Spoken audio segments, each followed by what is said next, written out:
Johann Krige. I'm currently the CEO of Kanonkop, probably for some 25, 30 years already. And when I finished business school, I went to KWV.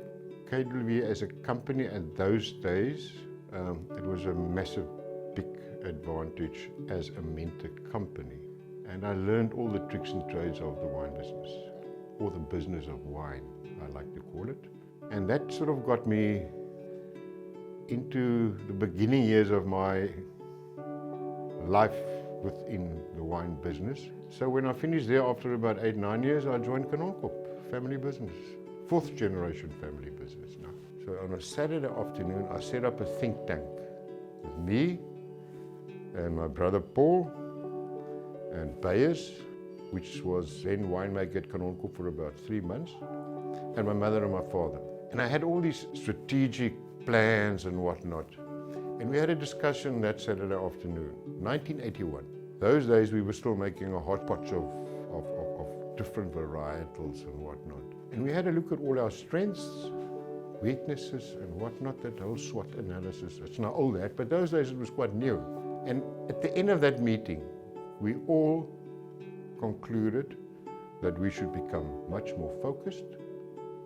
And we decided our main focus is going to be on Cabernet Sauvignon, Pinotage, and then for blending purposes, a little bit of Merlot and Cabernet Franc.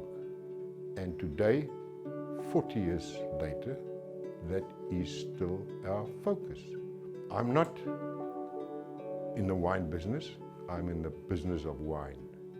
But defining my business from my point of view, I've always said I am in the lifestyle business. That is what I'm producing, that is what I'm marketing, that's what I'm selling. I'm selling a lifestyle.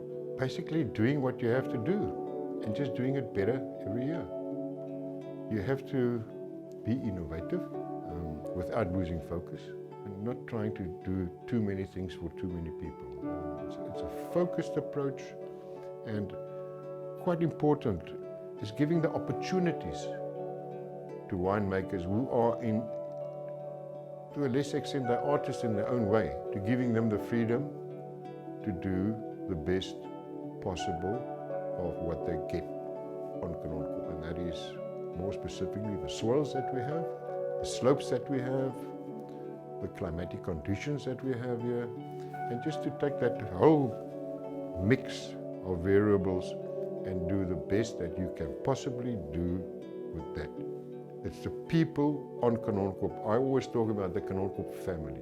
And we've got about 50, 60 employees, and they're all part of one family. I must admit that we got a fantastic team. Today, I'll go to war with my people, with my team. I'll go to war.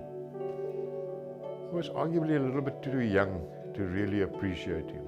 So I didn't really know him that well. But what I've heard about him later on and read about him, he was a remarkable guy, and he had a love affair with wine.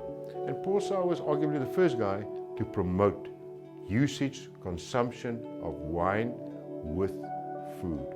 And he was known for that. I've got this one philosophy about Paul Sauer. In the instance of Paul Sauer versus Cabernet, it needs to have structure and elegance.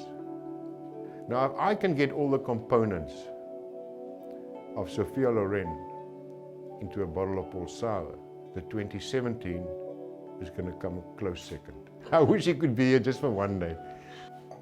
Well, ask me, why don't I make wine in Bordeaux or in Australia? It's too monotonous there. In South Africa, we're living in a volatile environment where you can unleash some energy. We're living in the most beautiful winelands in the world, but this volatility that comes within our industry, I thrive on it. I love it. You know, it gives you so many more opportunities. It's my life.